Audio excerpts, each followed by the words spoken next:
রাষ্ট্র যখন সংস্কার করছি আমরা, I believe we should change the English teaching system of our country as well. Why? Because in this 21st century, the whole world is compared to a small village. And in this small village, the common language is English. A language that we have been teaching our students as a compulsory subject for about 18 years in schools and colleges. Yet, despite passing through the HSC exams with flying colors, many are unable to string words together to form their own English sentences. কিন্তু কেন? এই ছোট ছোট বাচ্চারা তো হিন্দি পারে, Korean পারে, আজকাল I see them speaking Japanese as well, বুঝতে পারে বলতে না পারলে, কিন্তু ইংলিশে কেন দুর্বলতা? So this makes me wonder, প্রবলেমটা is not in learning a language, কিন্তু ভাষা কিভাবে শেখানো হচ্ছে, that is where the problem lies. তাহলে একটু ভেবে দেখে আমাদের দেশে ইংলিশ কিভাবে শেখানো হয়। We focus a lot on grammar. হি এর সাথে কেন গো না হয়ে গোজ হয়েছে, এটার জন্য একটা স্টুডেন্টকে নানান ধরনের গ্রামাটিক্যাল রুলস শেখানো হয়। সে শিখে টেন্স কাকে বলে, পার্সন কি, নাম্বার কত প্রকার, etcetera. But if you think about it, ভাষা আগে আসছে নাকি গ্রামার? তুমি যখন বাংলা বলতা, বাংলাতে যখন ভুল করতা, আমি খাই, বাবা খাই, তুমি খাই, তোমাকে কি তোমার প্যারেন্টস ব্যাকরণ বই এনে দিয়ে বলছে আজকে থেকে ব্যাকরণ পড়বা, এর আগে মুখ খুলবা না, আগে ঠিক মতন ব্যাকরণ শিখবা, তারপরে গিয়ে বাংলা বলবা? That's not how you learn. ভাষা আগে আসছে নাকি গ্রামার? ভাষা আগে আসছে। তো তুমি যদি ভাষা শেখার আগে গ্রামার শিখতে চাও, তোমার তো পদ্ধতি উল্টা। How are you suppose to learn? With that being said, I'm not here to criticize. I am here to show you an alternative approach towards learning English. ভাষা শিখতে মাত্র দুটো জিনিস লাগে। একটা হচ্ছে সেই ভাষার শব্দ জানা লাগে, আর সেই ভাষার প্যাটার্ন জানা লাগে। প্যাটার্ন বলতে আমরা কি বুঝি? কোন শব্দের পর কোনটা বসে। আমি ভাত খাই, আমি খাই ভাত, নাকি খাই আমি ভাত, which one is correct? যেটা হচ্ছে এটাকে আমরা প্যাটার্ন নিয়ে। সো আমার জানা লাগবে words and patterns. So let's start with a few words. কয়েকটা নতুন শব্দ শিখি আমরা। হাতির যে সুর থাকে সেটাকে আমরা বলি ট্রাম্প। দাঁতটাকে বলা হয় টাস্ক। পাখির ডানাকে বলা হয় উইংস। পাকে বলা হয় ট্যালেন্টস। কিছু শব্দ শিখলাম। Now let's try making some sentences. Rules লাগবে না, গ্রামারের কোনো রুলস লাগবে না, ছোট কিছু টেকনিক ফলো করবো। For instance, infinitive. হয়তো অনেক গ্রামাটিক্যাল রুলস শিখেছ ইনফিনিটিভ শেখার জন্য। সহজভাবে যদি বলতে হয়, কোন ক্রিয়াবাচক শব্দের সাথে তে বা র যদি থাকে, আমরা সামনে টু বসায় দেই ইংলিশে লেখার সময়। ফর ইনস্টেন্স, করতে বা করার টু ডু, যেতে বা যাওয়ার টু গো, খেলতে বা খেলার টু প্লে। That's infinitive. এখন চলো এটাকে আমরা একটু বাক্যে ব্যবহার করি। আমরা বাক্য কিভাবে তৈরি করি সেটা বোঝানোর জন্য একটি গাছের একটা উদাহরণ দিই। This is FMC's English tree. এই গাছে তিনটি ডাল আছে। কেন তিনটি ডাল? কারণ আমরা বলি বাংলা ভাষা শেষ হয় তিন ধরনের শব্দে। একটা হচ্ছে একটা ক্রিয়াবাচক শব্দে, মানে ভার্বে। এন্ড যেই বাক্য হচ্ছে কি ক্রিয়াবাচক শব্দে শেষ হয়, সেটাকে আমরা ইংলিশে গঠন করার জন্য আমরা ইউজ করি ফর্মুলা আই ডু। যেটা হচ্ছে গিয়ে কোনো শব্দে শেষ হয়, যে শব্দ দিয়ে কোনো কাজ করা বুঝায় না, সেটাকে আমরা বলি একটা নন ভার্ব বিশিষ্ট বাক্য। সেটাকে আমরা ইংলিশে গঠন করার জন্য যে ফর্মুলাটা আমরা ইউজ করি সেটা হচ্ছে আই এম ড্যাশ। আর লাস্ট যে ডালটা বাকি থাকে সেটা হচ্ছে কোন ক্রিয়াবাচক শব্দের সাথে যখন ভয়যুক্ত শব্দ থাকে, সেটাকে আমরা এই ডালের মধ্যে পাই। এটার ফর্মুলা হচ্ছে ইট ইজ ডান। যেমন ভাত রান্না করা হয়, ঔষধ কেনা হয়, মাংস বেচা হয়। সবগুলো হচ্ছে ক্রিয়াবাচক প্লাস হয়যুক্ত শব্দ। প্রতিটা ডালে 5টি করে পাতা আছে, কারণ আমাদের ইংলিশ শেখানো হচ্ছে 5টি লেভেলে। লেভেল 1 এন্ড লেভেল 2 হচ্ছে ফর স্টুডেন্টস। সো একটু আগে আমরা যে শব্দগুলি শিখে আসলাম সেগুলো দিয়ে কিছু বাক্য তৈরি করি। পাখিরা উঠতে ডানা এবং শিকার ধরতে নখ ব্যবহার করে। এটা কোন ডালের বাক্য? শেষের শব্দটা যদি আমরা লক্ষ্য করি, শেষের শব্দটা হচ্ছে ব্যবহার করা, যা একটি ক্রিয়াবাচক শব্দ। সো এটা হচ্ছে ভার্বের ডালের বাক্য। ফর্মুলা হচ্ছে আই ডু। আয়ের মধ্যে বসবে বাক্যে যাকে নিয়ে কথা বলা হচ্ছে। এই বাক্যে কাকে নিয়ে কথা বলা হচ্ছে বা কি নিয়ে কথা বলা হচ্ছে? পাখিরা, যার ইংলিশ হচ্ছে বার্ডস। ডু এর মধ্যে বসবে শেষে যে ক্রিয়াবাচক শব্দ সেটা, যা হচ্ছে ব্যবহার করা, যার ইংলিশ হলো ইউজ। সো দাঁড়াচ্ছে বার্ডস ইউজ, কি ব্যবহার করে? ডানা, যার ইংলিশ হলো উইংস। কি করতে? উঠতে, যা আমরা ফর্মুলা এ দ্বারা লিখতে পারি। আমরা জানি ক্রিয়াবাচক শব্দের সাথে তে অথবা র থাকলে সামনে টু বসে, সো উঠতে হয়ে যাচ্ছে টু ফ্লাই। এবং হচ্ছে অ্যান্ড আর নোক হচ্ছে ট্যালেন্টস। ধরতে আমরা আবার জানি ফর্মুলা এ দ্বারা সামনে টু বসবে, দাঁড়াচ্ছে টু ক্যাচ। আর শিকার হলো প্রে। সো পাখিরা উঠতে ডানা এবং শিকার ধরতে নখ ব্যবহার করে, হয়ে যাচ্ছে birds use wings to fly and talons to catch prey. আরেকটি উদাহরণ দেখি। হাতিরা জিনিসপত্র বহন করতে, সুর এবং অন্যান্য প্রাণীদের সাথে লড়াই করতে দাঁত ব্যবহার করে। এটা কোন ডালের বাক্য? শেষের শব্দটা যদি আমরা লক্ষ্য করি, শেষের শব্দটা হচ্ছে ব্যবহার করে, যা একটি ক্রিয়াবাচক শব্দ। সো এটি হচ্ছে ভার্বের ডালের বাক্য। আর ভার্বের ডালের বাক্যদেরকে ইংলিশে গঠন করার জন্য আমরা যে ফর্মুলাটা ইউজ করি তা হচ্ছে আই ডু। আই এর মধ্যে বসবে বাক্যে যাকে নিয়ে কথা বলা হচ্ছে। এই বাক্যে কি নিয়ে কথা বলা হচ্ছে? হাতিরা, যার ইংলিশ হচ্ছে এলিফ্যান্টস। আর ডু এর মধ্যে বসবে শেষে যে ক্রিয়াবাচক শব্দ সেটা, যা হচ্ছে ব্যবহার করে, যার ইংলিশ হলো ইউজ।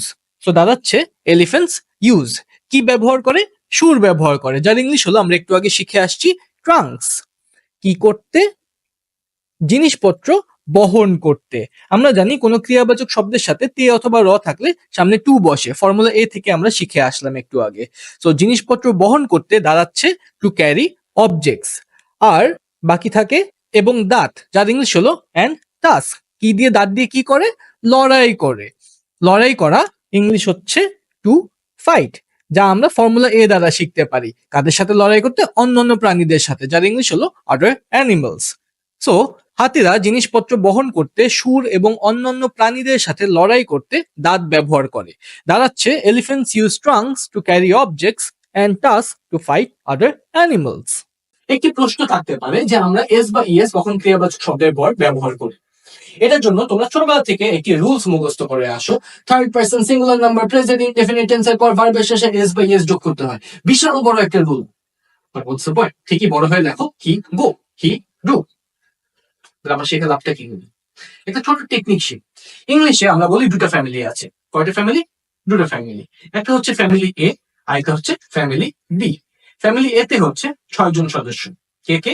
আই মানে আমি, তুমি মানে ইউ, তোমরা মানে ইউ, আমরা মানে উই, দে মানে তারা, এবং হু মানে কারা। এই 6 জন হচ্ছে ফ্যামিলি এর সদস্য। আর ফ্যামিলি বি সদস্য হচ্ছে হি মানে সে, পুরুষদের ক্ষেত্রে, মহিলাদের ক্ষেত্রে শি, ইহা এবং হু, হু মানে হি। ফ্যামিলি এর মানুষরা ডু থাকলে ডু বলে, গো থাকলে গো বলে, প্লে থাকলে প্লে বলে। কিন্তু ফ্যামিলি বি এর মানুষ তারা কোন ক্রিয়াবাচক শব্দের সাথে এস বা ইএস যোগ করে। তারা হি এর সাথে গো না বলে বলবে গোস, ডু না বলে বলবে ডাস, প্লে না বলে বলবে প্লেস। একাধিক কিছু হলে সেটা ফ্যামিলি এ এর মেম্বার, আর যদি একটি থাকে তাহলে সেটা ফ্যামিলি বি এর member. Let's look at some examples. শিশুটি সারা রাত কাঁদে। এটা কোন ডালের বাক্য? ডালটি বের করার জন্য আমরা শেষ শব্দ লক্ষ্য করব। শেষ শব্দটি হচ্ছে কাঁদে, যা দিয়ে কাজ করা বোঝাচ্ছে। তার মানে এটা একটি ক্রিয়াবাচক শব্দ, এন্ড এটির জন্য এটি ভার্বের ডালের বাক্য। ভার্বের ডালের ফর্মুলা কি? I do. আয়ের মধ্যে বসবে বাক্যে যাকে নিয়ে কথা বলা হচ্ছে। এই বাক্যে কি নিয়ে কথা বলা হচ্ছে? শিশুটি, যার ইংলিশ হচ্ছে দ্য বেবি। ডু এর জায়গায় বসবে শেষে যে ক্রিয়াবাচক শব্দটি সেটা, যা হচ্ছে কাঁদে। কাদা ইংলিশ হচ্ছে ক্রাই, কিন্তু বেবি যেহেতু ফ্যামিলি বি এর মেম্বার, এর জন্য এস অথবা ইএস যোগ হবে। সো শব্দটি হয়ে যাবে ক্রাইজ। বাকি থাকে সারা রাত, যার ইংলিশ হলো অল নাইট। সো শিশুটি সারা রাত কাঁদে দাঁড়াচ্ছে the baby cries all night. আরেকটি উদাহরণ দেখি। মেয়েটি প্রতিদিন ফুল চুরি করে। এটি কোন ডালের বাক্য? শেষের শব্দটা যদি আমরা লক্ষ্য করি, শেষের শব্দটি হচ্ছে চুরি করে, যা একটি ক্রিয়াবাচক শব্দ। তার মানে এটি ভার্বের ডালের বাক্য। এন্ড ভার্বের ডালের বাক্যকে ইংলিশে গঠন করার জন্য আমরা যে ফর্মুলা ইউজ করি তা হচ্ছে আই ডু। আয়ের জায়গায় বসবে বাক্যে যাকে নিয়ে কথা বলা হচ্ছে। কি নিয়ে কথা বলা হচ্ছে? মেয়েটি, যার ইংলিশ হচ্ছে দ্য গার্ল। ডু এর জায়গায় বসবে শেষে যে ক্রিয়াবাচক শব্দ সেটা, যা হচ্ছে চুরি করে, স্টিলস। এস হচ্ছে কেন? কারণ মেয়েটি যেহেতু একজন ফ্যামিলি বি এর সদস্য, এর জন্য এস আসছে সাথে। বাকি থাকে কি চুরি করে, ফুল চুরি করে, যা হচ্ছে ফ্লাওয়ার্স। কখন? প্রতিদিন, ইংলিশ হচ্ছে এভরিডে। সো মেয়েটি প্রতিদিন ফুল চুরি করে দাঁড়াচ্ছে the girl steals flowers every day. Last example, জেলেরা নদী থেকে মাছ ধরে। শেষের শব্দটি তুমি যদি খেয়াল করে দেখো, শেষের শব্দটি হচ্ছে মাছ ধরে, যা একটি ক্রিয়াবাচক শব্দ। তার মানে এটি ভার্বের ডালের বাক্য। এন্ড ভার্বের ডালের বাক্যকে ইংলিশে গঠন করার জন্য আমরা যে ফর্মুলা ইউজ করি তা হচ্ছে আই ডু। আয়ের জায়গায় বসবে বাক্যে যাকে নিয়ে কথা বলা হচ্ছে। এই বাক্যে কি নিয়ে কথা বলা হচ্ছে? জেলেরা, যার ইংলিশ হলো ফিশারম্যান। আর ডু এর জায়গায় বসবে শেষে যে ক্রিয়াবাচক শব্দ সেটা, যা হচ্ছে ধরে। ধরা ইংলিশ হচ্ছে ক্যাচ, আর মাছ ধরা ইংলিশ হচ্ছে ক্যাচ ফিশ। বাকি থাকে নদী থেকে, যার ইংলিশ হলো ফ্রম দ্য রিভার, যা আমরা আরেকটি সহজ ফর্মুলা এন দ্বারা শিখতে পারবো। আই হোপ তোমার ভার্বের ডালের কনসেপ্টটা ক্লিয়ার হয়েছে। চলো আমরা নন ভার্বের ডালে চলে যাই। নন ভার্বের ফর্মুলাটা ছিল হচ্ছে আই অ্যাম ড্যাশ। আই এর জায়গায় বসবে বাক্যে যাকে নিয়ে কথা বলা হচ্ছে, ঠিক তেমন ভাবে এমটা চেঞ্জ হবে। আই এর সাথে খালি এম বসে, ফ্যামিলি এ এর বাকি মেম্বারদের সাথে আর বসে, আর ফ্যামিলি বি এর সবার সাথে ইজ বসে। একাধিক কিছু হলে সেটা ফ্যামিলি এর সদস্য, আর যদি একটি থাকে তাহলে সেটা ফ্যামিলি বি এর সদস্য। Let's look at an example. একটি ইগলের ডানা প্রায় 2 ফিট চওড়া, এর নখ ছোট প্রাণী ধরতে ধারালো, খাবার চূর্ণ করতে এর ঠোঁট খুবই শক্তিশালী। ইংলিশ করার জন্য কি করা লাগবে? সবার আগে শেষের শব্দগুলো দেখতে হবে। 3টি বাক্যেরই শেষের শব্দ দিয়ে কোনো কাজ করা বোঝায় না। তাহলে এগুলি কোন ডালের বাক্য? এগুলি হচ্ছে নন ভার্ব ডালের বাক্য। এন্ড নন ভার্ব ডালের বাক্যকে ইংলিশে গঠন করার জন্য আমরা কোন ফর্মুলা ব্যবহার করি? I am dash. আই এর জায়গায় বসে বাক্যে যাকে নিয়ে কথা বলা হচ্ছে, ঠিক তেমন ভাবে এমটা পরিবর্তন হয়, আর ড্যাশের জায়গায় বসে শেষে যে নন ভার্ব শব্দ সেটা। প্রথম বাক্যটা যদি আমরা দেখি, প্রথম বাক্যটি ছিল একটি ইগলের ডানা প্রায় 2 ফিট চওড়া। বাক্যে কাকে নিয়ে কথা বলা হচ্ছে? একটি ইগলের ডানাকে নিয়ে কথা বলা হচ্ছে। সো আই এর জায়গায় বসবে একটি ইগলের ডানা, যার ইংলিশ হলো অ্যান ইগলস উইংস। আর পাখা যেহেতু দুটা, এমটা চেঞ্জ হয়ে আর হয়ে যাচ্ছে। ড্যাশের জায়গায় বসবে শেষে নন ভার্ব শব্দগুলো। শেষের নন ভার্ব শব্দগুলো হচ্ছে প্রায় 2 ফিট চওড়া। প্রায় ইংলিশ হচ্ছে অলমোস্ট, আর 2 ফিট চওড়া ইংলিশ হচ্ছে 2 ফিট ওয়াইড। সো একটি ইগলের ডানা প্রায় 2 ফিট চওড়া দাঁড়াচ্ছে an eagle's wings are almost 2 feet wide. Second সেন্টেন্সটি ছিল এর নখ ছোট প্রাণী ধরতে ধারালো। বাক্যে কি নিয়ে কথা বলা হচ্ছে? এর নখ নিয়ে কথা বলা হচ্ছে, যার ইংলিশ হলো ইটস ট্যালেন্টস। একটু আগে আমরা শিখে আসছি। নখ যেহেতু অনেকগুলো, এমটা এই জন্য চেঞ্জ হয়ে আর হয়ে যাচ্ছে, কারণ একাধিক কিছু হলে সেটা ফ্যামিলি এর সদস্য।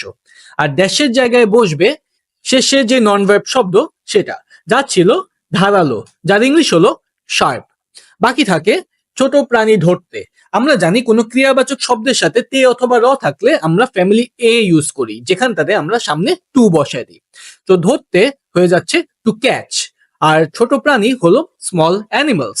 সো এর নখ ছোট প্রাণী ধরতে ধারালো দাঁড়াচ্ছে its talons are sharp to catch small animals.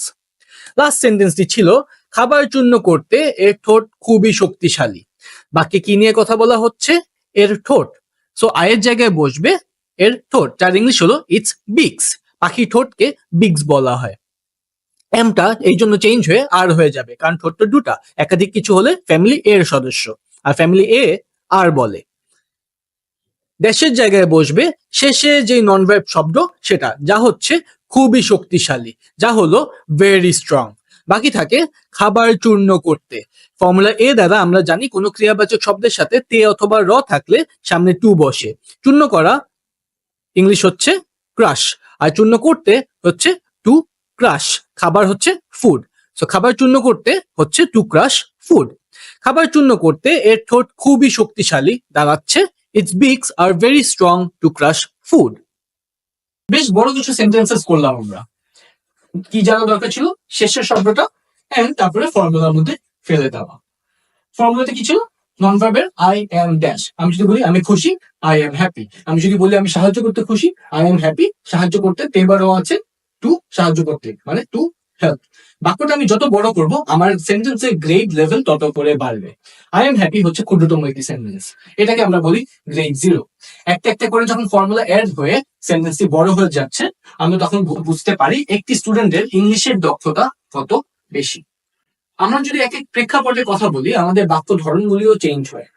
যেমন ধরো, আমি যদি বলি আমি গতকাল খুশি ছিলাম, আমি আগামীকাল খুশি হব, আমার বাক্য ধরন চেঞ্জ হয়ে যাচ্ছে।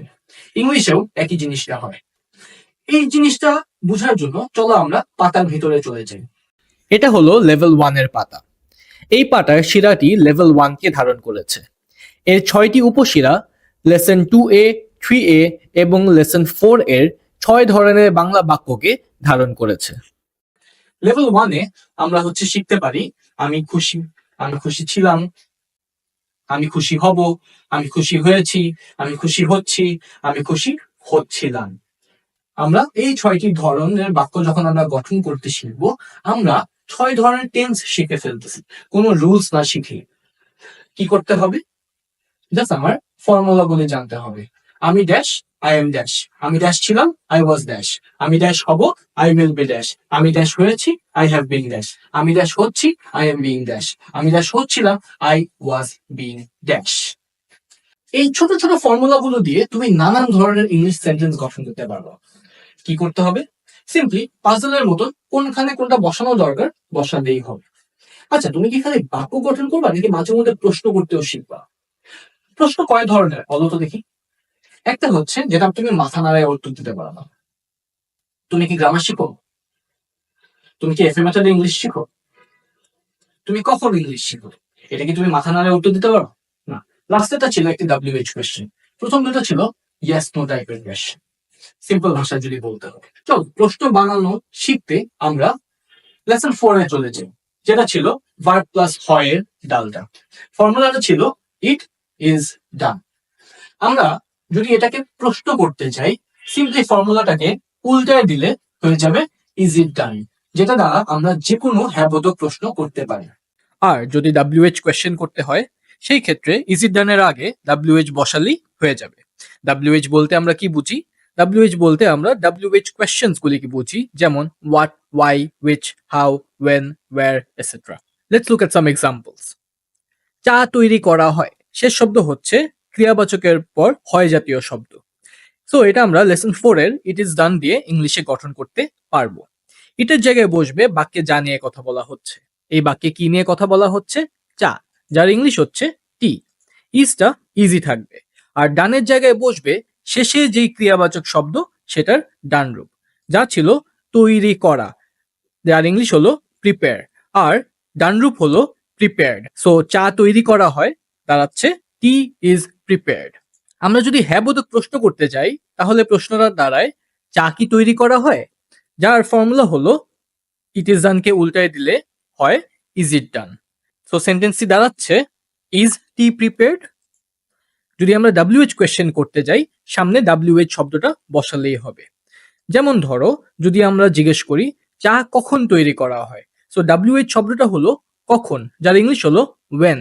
সো WH এর জায়গায় বসবে ওয়েন, আর বাদ বাকি পুরোটাই সেম থাকবে। সো দাঁড়াচ্ছে ওয়েন ইজ টি প্রিপেয়ার্ড। যদি আমরা জিজ্ঞেস করি চা কিভাবে তৈরি করা হয়, WH শব্দটা হচ্ছে কিভাবে। সো WH এর জায়গায় বসবে হাউ, আর বাদ বাকিটা সেম থাকবে, দাঁড়াচ্ছে হাউ ইজ টি প্রিপেয়ার্ড। আর প্লাস এক্সাম্পল, যদি আমরা জিজ্ঞেস করি চা কার জন্য তৈরি করা হয়, WH এর জায়গায় বসবে কার জন্য, যার ইংলিশ হলো ফর হুম, বাদ বাকি সেম থাকছে, for hmm is tea prepared. এভাবে করে আমরা নানান ধরনের কনভারসেশন একটি বাক্য থেকেই গঠন করতে পারবো। ঠিক এমন করে আমরা লেভেল 1-এর একটি বাক্যকে 36টা বাক্যে বা কোয়েশ্চেনে আমরা গঠন করতে শিখতে পারি। কিভাবে? 6 ধরনের হ্যাবোধক বাক্য, 6 ধরনের না বোধক বাক্য, 6 ধরনের হ্যাবোধক প্রশ্ন, 6 ধরনের না বোধক প্রশ্ন, 6 ধরনের হ্যাবোধক WH কোয়েশ্চেন, 6 ধরনের না বোধক WH কোয়েশ্চেন। এভাবে একটি বাক্য থেকে 36টা বাক্য প্র্যাকটিস করা যাবে। So to summarise, FMC English ট্রিটে কয়টি ডাল আছে? 3টা ডাল। কেন? কারণ আমরা বলি বাংলা বাক্য শেষ হয় 3 ধরনের শব্দে। একটা হচ্ছে ক্রিয়াবাচক শব্দে মানে ভার্বে, আরেকটা হচ্ছে নন ভার্বে, আরেকটা হচ্ছে ভার্বের সাথে হয়যুক্ত শব্দে।